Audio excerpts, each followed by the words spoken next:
உலக தமிழர்களை ஒரே இடத்தில் சந்திக்க வேண்டுமா? உங்களை அன்புடன் அழைக்கிறது தி ரைஸ் அமைப்பின் 13வது உலக தமிழர்கள் மற்றும் திறனாளர்கள் மாநாடு. நடைபெறும் நாள் ஜூன் 7 முதல் 9 வரை 2024 சுவிட்சர்லாந்து நாட்டில் உலக புகழ்பெற்ற டாவோஸ் காங்கிரஸ் சென்டரில். இன்றே பதிவு செய்வீர். www.tamilrise.org. தொடர்புக்கு 9150060032.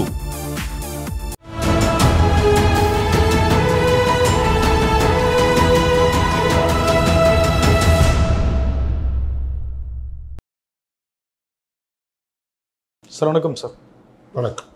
சமீபத்தில் பிரதமர் மோடி அவர்கள் பேசிய ஒரு விஷயம் சர்ச்சையாக இருக்குது.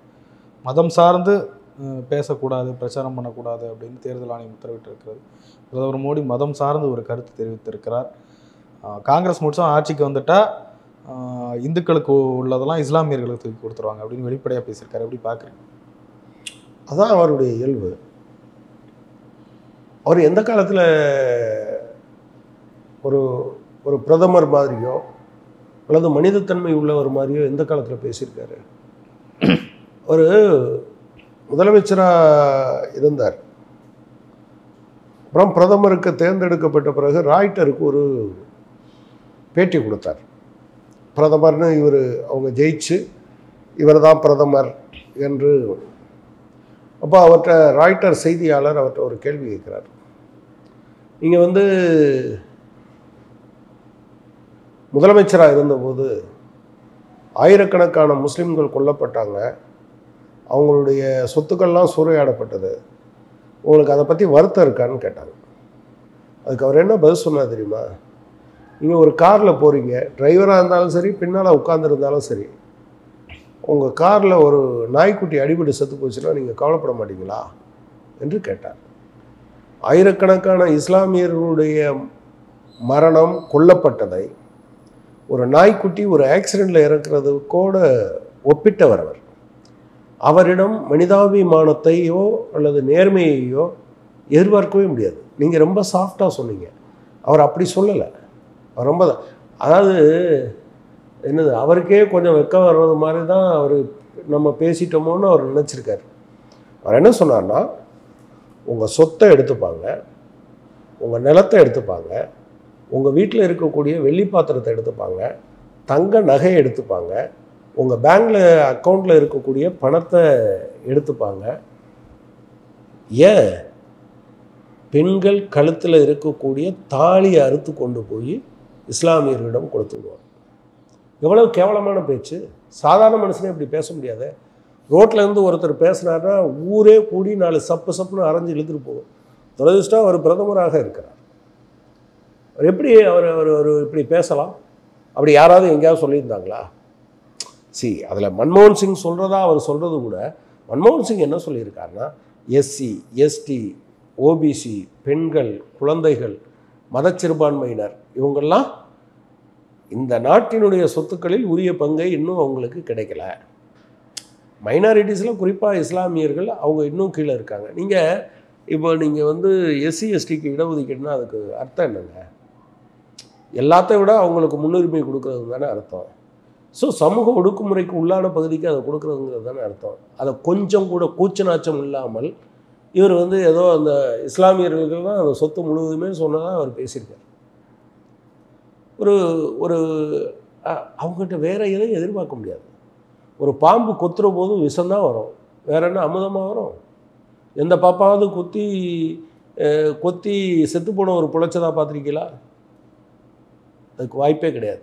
எனவே நரேந்திர மோடி, சங் பரிவார் அவர்களுடைய இயல்பு அது. நீங்கள் தமிழ்நாட்டில், இந்தியா முழுவதுமே கலவரங்களில் தான் அவர்கள் வாழ்கிறார்கள். கலவரங்கள் தான், வன்முறைகள் தான் அவர்களுடைய உயிர் மூச்சு. அது இல்லாமல் அவங்களால வாழ முடியாது. சுதந்திரத்துக்கு முன்னாலேயும் சரி, சுதந்திரத்துக்கு பின்னாலேயும் சரி. காந்தியினுடைய கொலையிலிருந்து கௌரி லங்கேஷனுடைய கொலை வரை வலியுறுத்துவது என்ன? அப்போ இவர் கொலைக்கு தூண்டுறார். யாராவது ஒரு பெண்ணிட்ட உன் தாலியை எடுத்து கொண்டு போய் அந்த முஸ்லீம்கிட்ட கொடுத்துருவோன்னு சொன்னால் முஸ்லீம்கள் மூலம் கோபம் வரணும்னு தானே அவர் சொல்கிறாரு. நீங்கள் தமிழ்நாட்டில் அவங்க எப்படி கால் விட்டுருந்தாங்க? 2 பெரிய வன்முறைகளில் பொய்யாக சித்தரிக்கப்பட்ட வன்முறைகளின் மூலம்தான். நீங்கள் அகில இந்திய இந்து மகாசபா, ஆர்எஸ்எஸ், விடுதலைக்கு பின்பாக ஜனசங்கம், அவங்களால கால் ஒன்ற முடியல. 81 82 தான் தமிழ்நாட்டில் கால் ஊன்றாங்க. ஒன்று மண்டைக்காடு கலவரத்தை ஒட்டி. மண்டைக்காடு பகவதியம்மன் கோயிலுக்கு வந்த பெண்களை கிறிஸ்தவர்கள் கடத்தி கொண்டு போயிட்டாங்கன்னு சொல்லி ஒரு கலவரத்தை தூண்டாங்க, ஒரு வன்முறையை விதித்தார்கள். இதே போல் கோவையில் அவங்க வந்து இஸ்லாமிய வியாபாரிகளுக்கு எதிராக எல்லாத்தையும் திரட்டுறோன்னு ஒரு வன்முறையை விதித்தாங்க. அப்படி தான் அவங்க கால் ஊன்றுனாங்க. அவங்களுடைய டிஎன்ஏ அதுதான், அவங்களுடைய உயிர்நாடி அதுதான். ஸோ இப்படித்தான் அவர் அப்படித்தான் பேசுவார். இதுவரை பேசாமல் இருந்தார்னா நிர்பந்தத்தின் அடிப்படையில் அவர் பேசாமல் இருந்தார். அப்பட்டமான ஒரு முஸ்லீம் வெறுப்பு பேச்சுன்னு சொல்கிறாங்க. அவர் மனித குலத்தையே வெறுக்கிறவர். அவர் என்ன இஸ்லாமியர் வெறுப்பு? நீங்கள் வந்து ஒரு நான் என்ன கேட்குறேன், அந்த விவசாயிகள் போராடுறாங்க, பின்னாலேருந்து ஜீப்பை மோதி கொண்டாங்கல்ல, அவங்கெல்லாம் இஸ்லாமியர்களா? அவங்கெல்லாம் கிறிஸ்தவர்களா? அதுக்காக அந்த அமைச்சர் மேலேயோ அமைச்சர் பையன் மேலேயோ நடவடிக்கை எடுத்தாரா? இப்போ அந்த அமைச்சருக்கு தானே சீட்டு கொடுத்துருக்காரு. பிரிஜ்பூஷன் சிங் என்னது இங்கே நாரி சக்தி மண்ணாங்கட்டி சக்தின்னு இவர் 1008 பேசிகிட்டு இருக்காரு. அவருக்கு பின்னால் தானே இந்த கட்சியே நின்னது. அவங்க பேசுகிறதுக்கு, அதாவது ஒரு 4 தலித் பசங்க அவங்க வந்து செத்துப்போன மாட்டின் தோலை உரிச்சாங்கன்னு கொஞ்சம் பேர் கோமாதாவை இப்படி ஏன்டா உரிக்கிறாயின்னு சொல்லி அவங்க தோலை உயிரோடு வச்சு உரிச்சாங்க, காரில் கட்டி இழுத்துட்டு போனாங்க. இவர் என்ன சொன்னார், இவர் பிரதமர், இவர் என்ன சொன்னார்னா யோகி மாதிரி வந்து உட்கார்ந்து பேசிகிட்டு இருந்தார். யோகின்னா அனைத்தையும் திறந்த துறவி மாதிரி. உங்களுக்கு யார் மீதாவது கோபம் இருந்தால் என்னை தாக்குங்கள், அவர்களை தாக்காதீர்கள். என்ன மோசமான பேச்சு. இப்படி தான் அவர் பேசிகிட்டு இருந்தார். எந்த காலத்தில் அவர் உருப்படியாக பேசினார்? இப்போ அந்த முகம் வெளிப்படையாக வந்திருக்கு. அவருக்கே கொஞ்சம் வெக்கமாக இருந்திருக்குன்னு நினைக்கிறேன். அவருடைய பர்சனல் வெப்சைட்டில் இப்போ தான் வைரலில் பார்த்தேன். அந்த வீடியோவில் ஒன்றும் மாற்றம் பண்ணலை. ஆனால் இங்கிலீஷ் டிரான்ஸ்லேஷனில் இந்த ஊடுருவல்காரர்கள், அதிக குழந்தை பெற்றவர்கள், இந்த அதிக குழந்தை பெற்றவர்கள்ங்கிறத, அதாவது அவங்களுடைய ஃபாலோவர்ஸாக முட்டாள்களை வச்சுருக்காங்க. அவங்களுடைய ஃபாலோவர்ஸாக முட்டாள்களை வச்சுருக்காங்க. அதனால தான் இன்னமும் இஸ்லாமியர்களுக்கு 5 குழந்தை இருக்குது 10 குழந்தை இருக்குதுன்னு சொல்கிறோம். எங்கள் அப்பா கூட பிறந்தவங்க 10 பேர், 6 பேர் உயிரோடு இருந்தாங்க. எங்கள் அப்பாவுக்கு நாங்கள் 4 பேர், எனக்கு ஒரே ஒரு பையன், என் தம்பிகளுக்கு ஒரு ஆணும் பெண்ணும், அவ்வளோதான். அடுத்த ஜென்ரேஷன் வரும்போது இது இன்னும் கூட அந்த இது குறையும். இந்தியாவில் நீங்கள் ஒன்றை தெரிஞ்சுக்கங்க, இந்த மோகன் பகவத் வந்து சில இஸ்லாமியர்களை அழைச்சி பேசுகிறேன் அப்படின்னு சொல்லி கூப்பிட்டார். எஸ்ஒய் குரேஷியவும் கூப்பிட்டுருந்தார், பழைய தேர்தல் கமிஷனர். அவர் என்ன சொன்னார், நீங்கள் இந்தியாவில் இஸ்லாமியர்கள் ஒரு கட்டத்தில் அதிக மக்கள் தொகை வந்துடும் சொல்கிறீங்க, அது எப்படி சாத்தியம் இல்லைன்னு அவர் எடுத்து காமிச்சிருக்கார். அதை வாங்கி வச்சுக்கிட்டார். இப்போ கூட அதையே பேசிகிட்டு இருக்காங்க. அவங்க பொய், வன்மம், அவதூறு, இதுதான் அவங்களுடைய உயிர்நாடி. இதில் இல்லாமல் அவங்க மற்றவங்களுக்கு சொல்கிறோம்ல, ரத்தமும் சதையுமாகன்னு, அவதூறும் வன்முறையும் ரத்த வெறியும் தான் அவங்களுடைய இயல்பு. அவங்க அப்படி தான் இருப்பாங்க. தேர்தல் ஆணையம் அமைதியாக இருக்குது. உத்தவ் தாக்கரேவுக்கு நோட்டீஸ் அனுப்புகிறாங்க, ஆனால் மோடியினுடைய பேச்சை கண்டுக்கவே இல்லை. எப்படி பார்க்குறீங்க? அதாவது அது வந்து லேப்டாக்னு சொல்லுவாங்கள்ல, லேப் டாக், மடியில் இருக்க நாய்.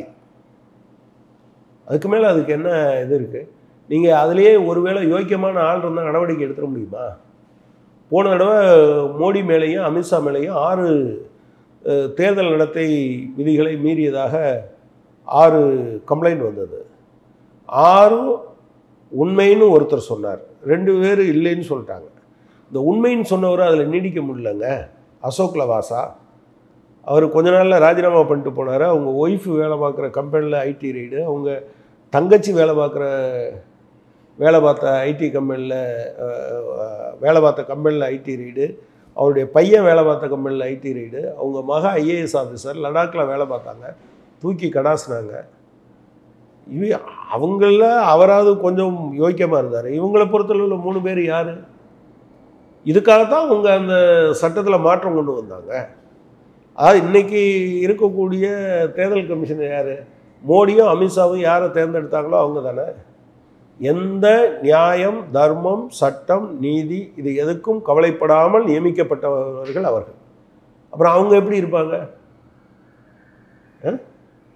நீங்கள் நீதிபதியாக திருடனை நியமித்தா மட்டும் அவர் நீதி சொல்லிடுவாரா? என்ன சொல்ல மாட்டார், அப்படி தான் இருப்பார். இப்படி வெளிப்படையாக பேசுகிறதெல்லாம் பார்க்குறப்ப இப்போ இதுக்கு முன்னாடி இருந்த நிலைமைக்கு மறுபடியும் போகிறாங்களோ மோடி அமித்ஷாவும் பழைய மாதிரி அந்த மத வெறுப்பு மதவெறி தூண்டி அவங்க பேசுவாங்க வளர்ச்சி இல்லை நீங்கள் ஒன்றும் தெரிஞ்சுக்கங்க, இல்லை நடுவில் வளர்ச்சி கிளர்ச்சின்லாம் பேசுவாங்க சார். அது பம்மாத்து. நீங்கள் வந்து இந்த அது பேர் என்ன, இந்த சின்ன குழந்தையில சாக்லேட்டு கொடுத்து திருடுற ஆட்கள் இருக்காங்கல்ல, அவங்க சாக்லேட்டு கொடுத்தோன்னு ஐயோ இவன் திருட இல்லை சாக்லேட்டு கொடுக்குறான்னு நீங்கள் நினச்சிருப்பீங்களா என்ன? இவருடைய இயல்பு அது. 21 போலி என்கவுண்டர்களை நடத்தியவர் யாரு? அமித்ஷா. அதானே பண்ணாரு. 21 போலி என்கவுண்டர். ஹச்எஸ்பேடி கமிஷன் ஒன்று போட்டாங்க, அதில் குறைஞ்சபட்சம் 3வது அந்த மாதிரி. அதுலேருந்து தப்பிக்கிறதுக்கு தான் அவங்க சட்டத்தை வளைச்சாங்க. யார்? நம்ம தமிழ்நாட்டிலேருந்து உச்சநீதிமன்ற தலைமை நீதிபதியாக இருந்த சதாசிவம் இவர் மேலே உள்ள வழக்கை கைவிட்டது சரிதான்னு சொன்னார். மோடி மேலே உள்ள வழக்குகள் எல்லாம் கைவிடுவதற்கு பிஎஸ் ராகவன் தமிழ்நாட்டிலேருந்து ஒரு சிபிஐ ஆஃபீஸர் இருந்தார், ஸ்பெஷல் இன்வெஸ்டிகேஷன். அப்புறம் அடுத்து அவருக்கு ஹை கமிஷனராக அவருக்கு பதவி கொடுத்தாங்க. இவங்க இந்தியாவினுடைய மக்கள் சொத்தில், அதாவது எல்லோரும் லஞ்சம் கொடுப்பாங்கல்ல, அதுக்கு பதிலாக இவங்க பதவிகளையே லஞ்சமாக கொடுப்பாங்க. ஏன்னா இவங்களுடைய இயல்பு அதுதான்.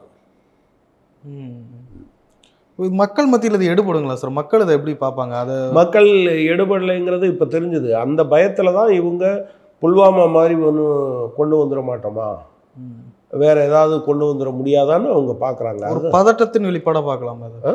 ஆமாம் ஆமாம். அவங்களுக்கு வந்து இந்த சில பேர் ட்ரக்ஸ் அடிக்கிறவன் ட்ரக்ஸு கிடைக்கலைன்னா பைத்தியம் முடிச்ச மாதிரி வருவாங்கல்ல, அது மாதிரி இவங்களுக்கு கலவரமே நடக்கலை, வன்முறையே நடக்கலை, ரத்தமே சிந்தலைன்னா இவங்க வெறி பிடிச்சிருவாங்க. இவ்வளோ அமைதியாக இருக்குது, அப்புறம் எப்படி நமக்கு எவன் ஆதரவு கொடுப்பான் அப்படின்னு. சில கருத்து கணிப்புகளில் என்ன வந்திருக்கு அப்படின்னு சொன்னால், மக்களுடைய மனநிலை சம்பந்தமான கருத்து கணிப்பில் 27% பேர் வந்து வேலையின்மை தான் பெரிய பிரச்சனைன்னு சொல்லியிருக்காங்க. 23% பேர் பணவீக்கம்னு சொல்லியிருக்காங்க, அதாவது விலைவாசின்னு சொல்லியிருக்காங்க. ஒரு 50% பேர். ஸோ இந்த தேர்தலில் 50% பேர் இதை நினச்சாங்கன்னா அவங்க எங்கேயாவது நிற்க முடியுமா என்ன? ஏற்கனவே என்ன சொல்லிட்டாங்கன்னா, நார்த்தில் அவங்க பீக்குக்கு போயிட்டாங்க, அதுதான் அவங்களுக்கு பீக், இனிமேல் அதை விட போக முடியாது.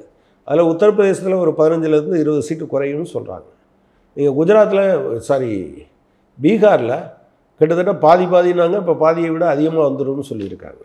யாருக்கு? இந்தியா கூட்டணிக்கு. இதே போல் நீங்கள் வந்து கர்நாடகாவில் இவங்க போன தடவை 2 சீட்டோ 3 சீட்டோ ஜெயிச்சாங்கன்னு நினைக்கிறேன் காங்கிரஸ். இந்த தடவை அவங்க 15-16 சீட்டு ஜெயிப்பாங்கன்னு பேசுகிறாங்க. ஸோ இதெல்லாம் அவங்களுக்கு ஒரு அலர்ஜி தானே, அவங்க அப்படி தான் இருப்பாங்க. தமிழ்நாட்டில் தேர்தல்கள்லாம் முடிஞ்சிருச்சு, எப்படி இருக்குது உங்களுடைய நம்பிக்கை? தமிழ்நாட்டில் எந்த பிரச்சனையும் இல்லையே. அதேமா 39 தொகுதிகள்லேயும் நீங்கள் வந்து இந்தியா கூட்டணி கட்டாயம் வெற்றி பெறும். இப்போ திண்டுக்கல் ஒன்றும் நாங்கள் கேட்டு பெற்ற தொகுதி கிடையாது. நாங்கள் கோயம்புத்தூரை தான் கேட்டோம், அவங்க திண்டுக்கல் கொடுத்தாங்க. நம்ம திண்டுக்கல் ரொம்ப பிரமாதமாக திமுக வேலை பார்த்தது, கட்டாயம் வெற்றி பெற்றுருவோம்.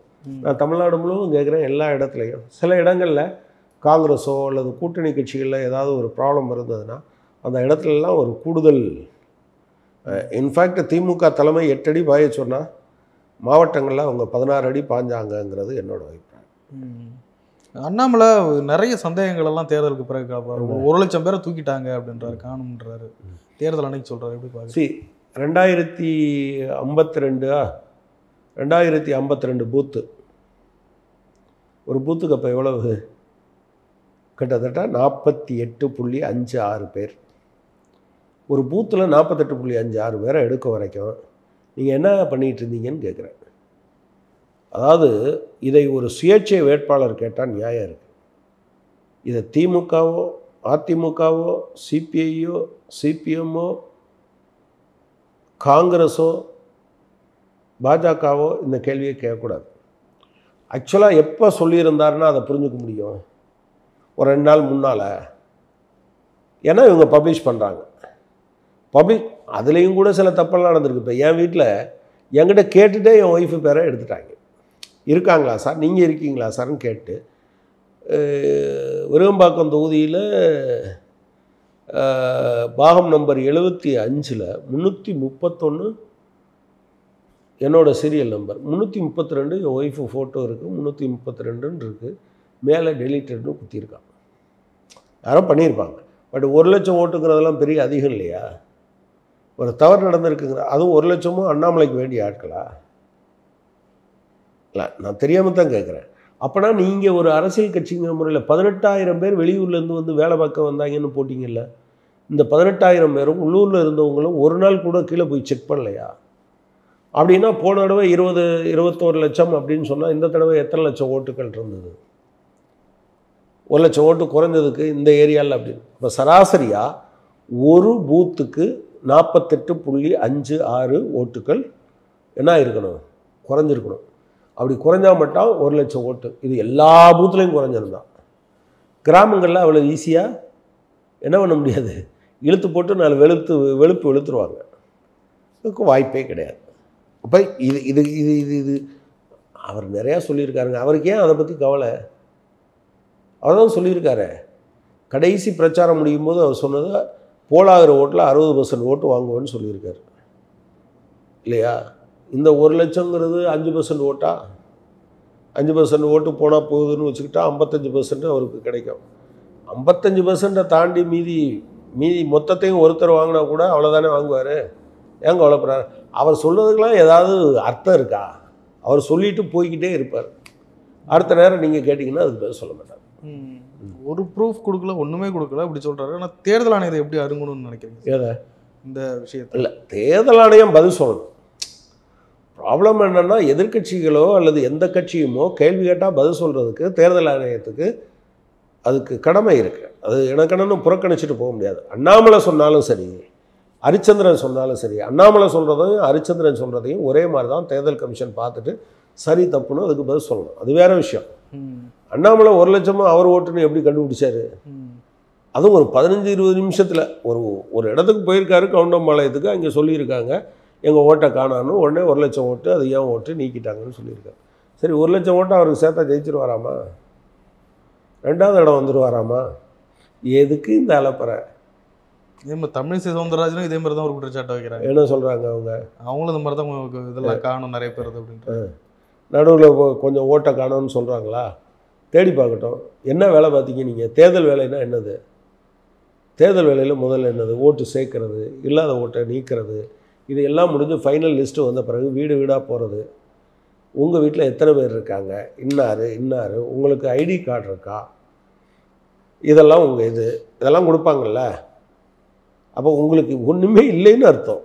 அதாவது சவுத் சென்னையில் காணாமல் போச்சு, என் ஓட்டு போச்சுன்னு சொல்கிறதுக்கு ஆளே இல்லைன்னு அர்த்தம். அல்லது உங்கள்கிட்ட சொன்னால் ஒன்றும் பிரயோஜனம் இல்லைன்னு நினச்சதா இருக்கணும் உங்கள் ஆட்கள். அல்லது இவங்களுக்கு தானே ஓட்டு போனால் போகுதுன்னு எல்லோரும் நினச்சிட்டு இருந்திருக்கணும். எப்படிங்க அது சாத்தியம்? நிறையா ஓட்டுகள் மிஸ் ஆகிருக்குங்கிறதுல எனக்கும் எந்த விதமான ஆட்சேபனையும் கிடையாது. அதான் நான் சொல்கிறேன், என் வீட்டில் என் மன்ன வீடு ஓட்டு இல்லை. பட் இவங்க சொல்கிறதுக்கு ஏதாவது ஆதாரத்தோடு சொல்லணும்ல. நீங்கள் 1967 செஞ்சாச்சு ஃபோர்ட்டுக்கு சிவாஜி வந்தாருனாலும் நீங்கள் ஆதாரம் கேட்க முடியாது. 20,000 புக்கு படித்தேன்னு சொன்னாலும் ஆதாரம் கேட்க முடியாது. நாளைக்கு எங்கள் கட்சியில் முக்கியமான விக்கெட்டுகளும் உங்களை சந்திப்பேன்னு சொன்னாலும் நீங்கள் ஒன்றும் ஆதாரம் கேட்க முடியாது. லூலு மாலை நான் ஒரு செங்கல் கூட வைக்க விட மாட்டேன்னு சொல்லிட்டு அதுலேயே போய் நீங்கள் சரக்கு வாங்கிட்டு வந்தீங்கனாலும் உங்களை ஒன்றும் கேட்க முடியாது. உங்களுக்கு என்னங்க, நீங்கள் என்னத்தை வேணாலும் சொல்லலாம். ஏன்னா நீங்கள் அண்ணாமலை, நீங்கள் பாஜக, நீங்கள் நினைக்கிறத பேசலாம். இதுக்கு பின்னாலேயே ஓடிட்டு இருந்தால் அவ்வளோதான். இந்த முறை வாக்குப்பதிவு சதவீதம் ரொம்ப குறைஞ்சிருக்கு. எதனால் அப்படின்னு நினைக்கிறீங்க? இல்லை, எனக்கு தெரியல. அது இனிமேல் இவங்க கொஞ்சம் அனாலிட்டிக்கலாக பார்க்க வேண்டியிருக்கு. என்ன பிரச்சனைனா, நான் வெயிலுங்கிறத ஒரு காரணமாக நிச்சயமாக சொல்ல மாட்டேன்.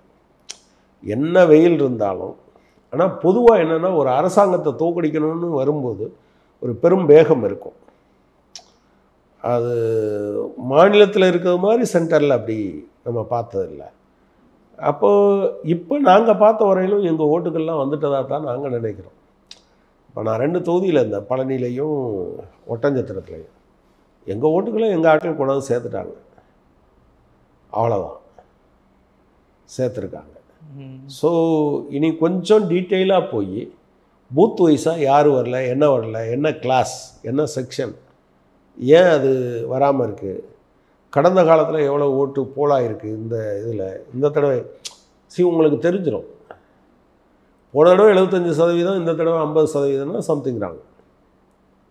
ஏதோ 1-2 போன தடவை மட்டும் அதிகமாக இருந்தது. ஒரு 2000 அதாவது 1500லேருந்து 2000 2300 வரை இது இருக்குது, பூத்துகள் இருக்குது, 6 சட்டமன்ற தொகுதியும் சேர்ந்து. அது ஸ்பெசிஃபிக்காக ஏதாவது ஒரு ஏரியாவா 2 ஏரியாவா நம்ம பார்க்கணும். நிறைய விஷயங்களை போயிருந்தோடனே நன்றி. நன்றி. உலக தமிழர்களை அழகின் உச்சமான சுவிட்சர்லாந்தில் சந்திக்க ஓர் அரிய வாய்ப்பு. தி ரைஸ் அமைப்பின் 13வது உலக தமிழர்கள் மற்றும் திறனாளர்கள் மாநாடு நடைபெறும் நாள் ஜூன் 7ஆம் தேதி முதல் 9 வரை 2024 சுவிட்சர்லாந்து நாட்டில் உலக புகழ்பெற்ற டாவோஸ் காங்கிரஸ் சென்டரில். முன்பதிவிற்கு www.tamilrise.org. தொடர்புக்கு 9150060032.